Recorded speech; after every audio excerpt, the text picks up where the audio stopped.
ধরুন আপনি একজনকে ভালোবাসেন, কিন্তু আপনি জানেন না সেই মানুষটি মাত্র কিছুদিন পরেই মারা যাবে। আপনি এখনো তাকে বলেনওনি যে আপনি তাকে ভালোবাসেন। তো এই অবস্থায় যখন আপনি জানতে পারবেন আপনি যাকে ভালোবাসেন সে আর মাত্র কিছুদিন বেঁচে থাকবে, তখন এই অবস্থায় আপনার সিদ্ধান্ত কি হতে পারে? তো বন্ধুরা, আজ আমরা এমনই দ্বিধাদ্বন্দ্বে পড়া একটি কোরিয়ান স্যাড লাভ স্টোরি সম্পর্কে জানতে চলেছি। মুভিটি একটু অদ্ভুত রকমের হলেও আশা রাখছি কোরিয়ান এই স্যাড লাভ স্টোরিটি আপনাদের কাছে ভালো লাগবে। তো বন্ধুরা, তাহলে চলো আর দেরি না করে শুরু করা যাক আমাদের আজকের মুভির গল্প। মুভির শুরুতে আমরা এই মুভির প্রধান চরিত্র হায়নজিকে দেখতে পাই, যে কিনা তার বান্ধবী সুমিনকে একটা ভিডিও তৈরিতে সাহায্য করছিল। যে ভিডিওতে সুমিন ইংরেজিতে নিজের সম্পর্কে কিছু বলছিল। যদিও তার নিজের ল্যাঙ্গুয়েজ ইংরেজি নয়, তারপরেও হয়তো কোথাও পাঠানোর জন্য তারা অনেকবার চেষ্টার পরে ভিডিওটি শেষ করে। এর পরের সিন আমরা দেখতে পাই সন্ধ্যের সময় স্টুডেন্টসদের অনলাইনে ক্লাস নেওয়া হচ্ছে। অনেক সময় ধরে ক্লাস নেওয়ার পরে তাদেরকে এখন একটু ব্রেক দেওয়া হয়। সবাই পড়ালেখা বাদ দিয়ে অন্য সব কাজে ব্যস্ত থাকলেও হায়নজি নামের সেই ছেলেটি এখনও তার পড়াশোনা চালিয়ে যাচ্ছে, যেটা থেকে তার বন্ধু জিহুন সহ্য করতে পারে না। এরপরে তাদের ক্লাস শেষ হলে হায়নজি আর তার বন্ধু জিহুন একটা রেস্টুরেন্টে গিয়ে বসে। এখানে জিহুন হায়নজিকে জিজ্ঞাসা করে, তুমি এত পড়ালেখা কেন করছো? এত পড়ালেখা করে কি হবে? হায়নজি বলে, আমি এক্সামে ভালো স্কোর করতে চাই, তাই আমি সর্বোচ্চ দিয়ে চেষ্টা করে যাচ্ছি। এখানে তাদের কনভারসেশন শুনে বোঝা যায় জিহুন হায়নজি এর উপর অনেক রেগে আছে। সে বলে, তুমি কেন এত পড়ালেখা করছো সেটা আমি জানি না, কিন্তু তুমি আমার সব থেকে কাছের বন্ধু হয়েও কেন আমার থেকে এত বড় একটা কথা লুকালে সেটাই বুঝতে পারছি না। আমি তোমার থেকে আবার কি লুকালাম? জিহুন বলে, তুমি যতই লুকানোর চেষ্টা করো না কেন, আমি জেনে গিয়েছি যে তুমি আর বেশি দিন বাঁচবে না, তুমি অনেক মারাত্মক রোগে আক্রান্ত। তার এই কথায় হায়নজি বলে, আমি তোমাকে এই ব্যাপারে জানাতে চাইনি, কারণ এটা শুনলে তুমি অনেক টেনশন করতে আর তোমার অনেক খারাপ লাগতো। আমি চাই না জীবনের শেষ কটা দিনে আমার জন্য কেউ কষ্ট পাক। কিন্তু তার এই না জানানোর কারণে জিহুন অনেক রাগ করে আর বলে, যে বন্ধু আমার থেকে কিছু লুকিয়ে চলে তেমন বন্ধুর আমার দরকার নেই। এটা বলে জিহুন তাদের দুজনের বন্ধুত্ব ভেঙে দিয়ে সেখান থেকে চলে যায়। মানে বুঝলাম না আসলে জিহুন হায়নজি এর কেমন ভালো বন্ধু ছিল যে এটা জেনেও চলে গিয়েছে যে তার বন্ধু আর কিছুদিনের মধ্যেই মারা যাবে। তো এরপরে সিন চেঞ্জ হলে আমরা হায়নজিকে একটা হসপিটালে দেখতে পাই। আসলে হায়নজির মরণবাদী হওয়ার পর থেকে সে এখানেই থাকে। মাঝে মধ্যে হসপিটাল থেকে তাকে কয়েকদিনের জন্য ছুটি দেওয়া হয় বাইরের পরিবেশে ঘুরে আসার জন্য। আর ছুটি পেলেই সে তার স্কুলে যেত আর তার বন্ধু জিওনের সাথে দেখা করত। এখানে হায়নজি এর সাথে আরেকটি ছেলেকে আমরা দেখতে পাই, আর এই ছেলেটিও হায়নজি এর মতো বেশি দিন বাঁচবে না, কারণ সে ছোটবেলা থেকে ক্যান্সারে আক্রান্ত। সেও হায়নজি এর মতো আর মাত্র কিছুদিন এই পৃথিবীতে বেঁচে থাকবে। তবে ছেলেটি তার সারা জীবনই এই হসপিটালে কাটিয়েছে, তাই সে জানে না বাইরের জগৎটা কেমন। তো ছেলেটি এখন হায়নজিকে জিজ্ঞাসা করে, তুমি তো মাঝে মধ্যে বাইরে যেতে পারো, তাহলে আমাকে একটু বলো তো বাইরের জগৎটা আসলে কেমন হয়? তার কথার উত্তরে হায়নজি বলে, বাইরের জগৎটা অনেক অনেক সুন্দর। ছেলেটি বলে, বাইরে তুমি এমন কি দেখলে যেটা তোমার কাছে অনেক সুন্দর মনে হলো?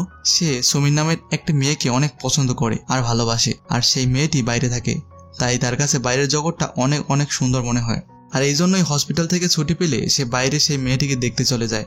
হায়নজি ছেলেটিকে আরো বলে, সে একদিন মেয়েটিকে প্রপোজ করেছিল, কিন্তু মেয়েটি তাকে রিজেক্ট করে দিয়েছে। সে এখনো সেই রিজেক্ট করে দেওয়ার কারণ খুঁজে বেরোচ্ছে। তার কথা শুনে ছেলেটি বলে, তুমি যে কিছুদিন পরে মারা যাবে এটা কি সেই মেয়েটি জানতো?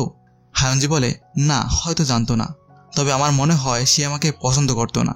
এরপরে ছেলেটি বলে, তাহলে তুমি এক কাজ করো, তুমি গিয়ে তাকে তোমার অসুস্থতার কথা বলো আর তাকে আবারও প্রপোজ করো, তাহলে দেখবে মায়ায় পড়ে হলেও সে তোমার প্রস্তাবে রাজি হয়ে যাবে।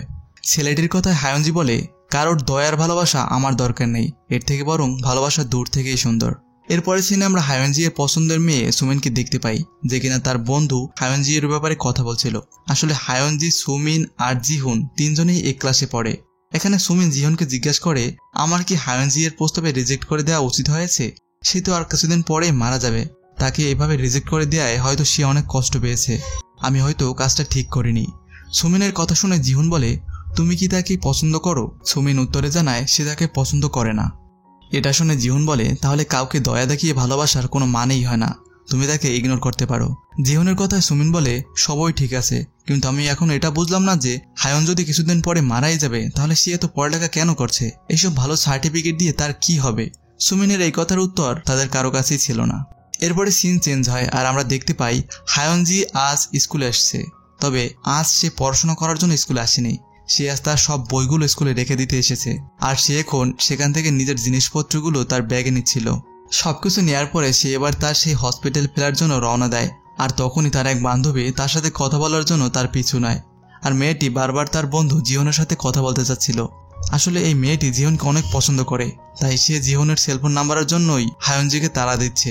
হায়ঞ্জি বলে, আমি বাসায় গিয়ে তোমাকে জিহনের নাম্বার পাঠিয়ে দিব।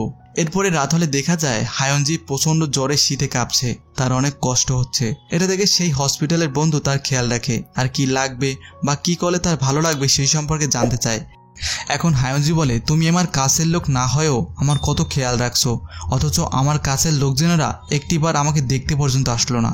এরপরের সিনে দেখা যায় হায়ঞ্জি এর স্কুলে বাচ্চাদের মতো দেখতে একটা নতুন ছেলে এসেছে। যদিও ছেলেটি একটু সহজ সরল, তো সে এখন স্কুলের সামনে বসা সুমিনকে দেখতে পায় আর তার কাছে গিয়ে বসে। সুমিন তখন কিছু কুকিজ খাচ্ছিল আর ছেলেটি তখন তার খাবারের দিকে হা করে তাকিয়েছিল। এটা দেখে সুমিন তাকে খাবার খাবে কিনা জিজ্ঞেস করে আর সে সাথে সাথে সুমিনের দিয়ে খাবার নিয়ে খেতে শুরু করে। মানে বোঝাই যাচ্ছে ছেলেটি একটু বেশি সহজ সরল।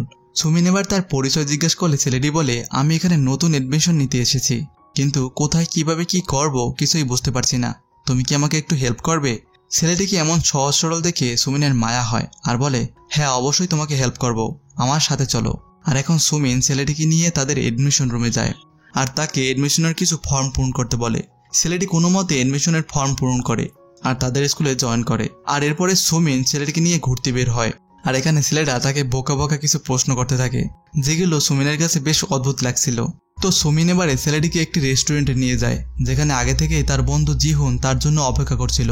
তো সুমিনের সাথে এই নতুন ছেলেটিকে দেখে জিহুনের বেশ খারাপ লাগে, কিন্তু সে এটা প্রকাশ করে না। এখানে তারা তিনজন যখন খাবার খাচ্ছিল তখন ছেলেটি তাদের দুজনকে একটি প্রশ্ন করে। প্রশ্নটি ছিল যে, আমরা জানি যারা ভালো কাজ করেন তারা স্বর্গে যায় আর যারা খারাপ কাজ করে তারা নরকে যায়, তাহলে তোমরা কি আমাকে বলতে পারো যে নরকে খারাপ লোকদের যারা সাজা দেয় সেই শয়তানগুলোও তো খারাপ, তাহলে তারা কেন অন্যদেরকে কষ্ট দিবে? তারা তো প্রতিনিয়ত লোকদের কষ্ট দিচ্ছে, তাহলে তাদের সাজা কে দিবে? বন্ধুরা, আপনাদের মধ্যে যদি কেউ এই অদ্ভুত প্রশ্নের উত্তর জেনে থাকেন তাহলে নিশ্চয়ই কমেন্টে জানাবেন। তো যাই হোক, ছেলেটির এমন পাগলাটে প্রশ্ন শুনে জিহুন বলে, তুমি নিশ্চয়ই এই পাগলামের কারণে তোমার আগের স্কুল থেকে বরখাস্ত হয়েছো, তাই না? তোমার এইসব প্রশ্নের কোনো উত্তর আমার জানা নেই। এরপরে দেখানো হয় হায়ঞ্জি আবারও তার স্কুলে এসেছে, কারণ সে এর আগের বার তার দরকারি কিছু জিনিস ভুলে ফেলে গিয়েছিল। সে একা একা ক্লাসরুমে আসে আর তার নিজের ড্রয়ার খোলার চেষ্টা করে।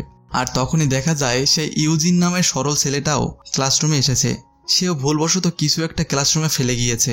তো এদিকে হায়ঞ্জিন এখন নিজের জিনিসপত্র নেওয়ার জন্য তার লকার খোলার চেষ্টা করে, কিন্তু সে কিছুতেই এই কাজটি করতে পারছিল না, কারণ সে তার লকারের নাম্বার ভুলে গিয়েছে। হায়ঞ্জিয়ের এই অবস্থা দেখে ইউজিন বলে, আরে এই লক তো এমনিতেই খোলা যায়, এই দেখো আমি কিভাবে খুলে দিচ্ছি। আর সত্যি ছেলেটি কোনো এক সিস্টেমে এখন হায়ঞ্জিয়ের লকটা খুলে ফেলে। আর এরপরে হায়ঞ্জি ইউজিনের সাথে কথা বলে আর এখান থেকে সে জানতে পারে ইউজিন এই স্কুলে নতুন, তবে তাদের দুজনের মেন্টালিটি প্রায় একই রকম, তাই তারা খুব তাড়াতাড়ি ভালো বন্ধু হয়ে ওঠে। আর স্কুল শেষে হায়ঞ্জি এখন ইউজিনকে তার বাসায় নিয়ে যায়। হায়ঞ্জি যেহেতু আর কখন স্কুলে যাবে না, তাই এখন সে তার স্কুলের সব পোশাকগুলো ইউজিনকে দিয়ে দেয়। ইউজিন বুঝতে পারছিল না যে হায়ঞ্জি তাকে কেন পোশাকগুলো দিয়ে দিচ্ছে, তাই সে হায়ঞ্জিকে জিজ্ঞেস করে সে কেন নিজের স্কুলের ভালো পোশাকগুলো তাকে দিয়ে দিচ্ছে। এর উত্তরে হায়ঞ্জি সত্যিটা লুকিয়ে বলে, আমি আরেকটি স্কুলে ট্রান্সফর্ম হয়েছি, তাই এই ড্রেসগুলো আমার আর লাগবে না। তাদের এই কথা বলার মধ্যে তখন হঠাৎ জিহুনকে পছন্দ করে সেই মেয়েটি চলে আসে আর সে হায়ঞ্জিকে বলে, তোমার না কথা ছিল তুমি বাসায় এসে জিহুনের নাম্বার আমাকে সেন্ড করবে, তাহলে এখনো দিলে না কেন? হায়ঞ্জি এখনই পাঠিয়ে দিবে বলে মেয়েটিকে চলে যেতে বলে। তো মেয়েটি চলে যায়। এদিকে ইউজিন এই সবকিছুই শুনতে পেয়েছিল আর জিহুনের নাম শুনে সে হায়ঞ্জিকে বলে, তুমি কি জিহুন আর সুমিনকে চিনো? তারা দুজনেও তো আমাদের একই ক্লাসে পড়ে। সুমিন অনেক ভালো একটি মেয়ে, সে আমাকে এডমিশনে সাহায্য করেছে, তবে আমার মনে হয় জিহুন সুমিনকে ভালোবাসে। ইউজিনের প্রশ্নের উত্তরে হায়ঞ্জি বলে, আমরা একসময় অনেক ভালো বন্ধু ছিলাম, কিন্তু আমার সময় খারাপ হওয়ায় তারা আমাকে দূরে সরিয়ে দিয়েছে। হায়ঞ্জি এর এই কথায় ইউজিন অনেক কষ্ট পায়। এদিকে দেখা যায় জিহুন আর সুমিন রেস্টুরেন্টে বসে খাবার খাচ্ছে আর তখন জিহুন সুমিনকে প্রেমের প্রস্তাব দেয়, কিন্তু সুমিন তার এই প্রস্তাবে রাজি হয় না, কারণ সে এখনো বুঝতে পারছে না যে সে এখন কি করবে। আসলে সুমিনও মনে মনে হায়ঞ্জিকে ভালোবাসে, কিন্তু সে তার অসুস্থতার কথা জানতে পারায় সে এমন কাউকে আর তার লাইফে রাখতে চাচ্ছিল না। সে এখন তার হার্ট আর ব্রেনের সাথে লড়াই করে যাচ্ছে। এদিকে পরের দিন দেখা যায় হায়ঞ্জি আবার স্কুলে এসেছে, তবে তার সাথে আজ একটি অন্যরকম ঘটনা ঘটলো।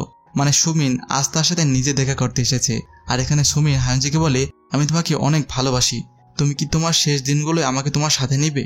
সুমিনের মুখ থেকে এরকম কথা শোনার জন্য হায়ঞ্জি মোটেই প্রস্তুত ছিল না, তবে হায়ঞ্জি বুঝতে পারে সুমিন তাকে এই কথাগুলো দয়া দেখিয়ে বলছে। সে যদি তাকে সত্যিই ভালোবাসতো তাহলে কখনোই তাকে এতদিন দূরে সরিয়ে রাখতো না। তো এখন হায়ঞ্জি সুমিনকে বলে, না আমি আর আমার বাকি কয়টা দিনের জন্য তোমাকে কষ্ট দিতে চাই না। তোমার সাথে প্রেম হয়ে গেলে তারপর যদি আমি মারা যাই তাহলে তুমি অনেক কষ্ট পাবে। আমি চাই না আমার জন্য কেউ কষ্ট পাক, তুমি বরং ক্লাসে ফিরে যাও। তো এরপরে সিন আমরা দেখতে পাই হায়ঞ্জি আর সেই ছেলেটি যার নাম ইয়োজিন, তারা দুজনে মিলে একটা কফি শপে এসেছে, যেখানে এর আগে হায়ঞ্জি তার বন্ধু জিয়নকে নিয়ে আসতো। তো এখানে হায়ঞ্জি আজকে তার সাথে ঘটে যাওয়া ঘটনা ইয়োজিনের কাছে শেয়ার করে। সে বলে, আজকে সুমিন আমাকে প্রপোজ করেছিল, কিন্তু আমি তাকে রিজেক্ট করে দিয়েছি। আমার কি এটা করা উচিত হয়েছে? ইয়োজিন বলে, হ্যাঁ অবশ্যই উচিত হয়েছে। তুমি যেহেতু বেশি দিন বাঁচবে না, তাই আরেকজনকে নিজের জীবনের সাথে না জড়ানোটাই ভালো। ইয়োজিনের কথায় সম্মতি দিয়ে এবার হায়ঞ্জি বলে, সে যদি জেনেই থাকে যে আমি মারা যাব, তাহলে সে কেন আমাকে প্রপোজ করলো? আর এর আগে যে আমি প্রপোজ করেছিলাম সেটা কেন রিজেক্ট করেছিল? তার এই কথা ইয়োজিন বলে, হতে পারে সে হয়তো জানতো যে তুমি অন্য একটা স্কুলে ট্রান্সফার নিয়েছো, তাই সে তোমার থেকে দূরে থাকার ভয়ে তোমার প্রস্তাব রিজেক্ট করে দিয়েছে। ইয়োজিনের কথায় যুক্তি থাকলেও হায়ঞ্জি জানতো সুমিন আগে থেকেই জিওনের কাছ থেকে জেনে গিয়েছিল যে হায়ঞ্জি মারা যাবে, আর তাই সে নিজের স্বার্থের কথা ভেবে তার ভালোবাসাকে প্রত্যাখ্যান করেছিল। এরপরে দেখা যায় হায়ঞ্জি আর ইয়োজিন কথা বলতে বলতে রাস্তা দিয়ে হেঁটে যাচ্ছিল, আর কিছু দূর যাবার পরে হঠাৎ হায়ঞ্জি রাস্তায় অজ্ঞান হয়ে পড়ে যায়। এনজি তাকে সুস্থ করে তোলে, আর এরপরের দিন হায়ঞ্জি আবারও তার স্কুলে যায়।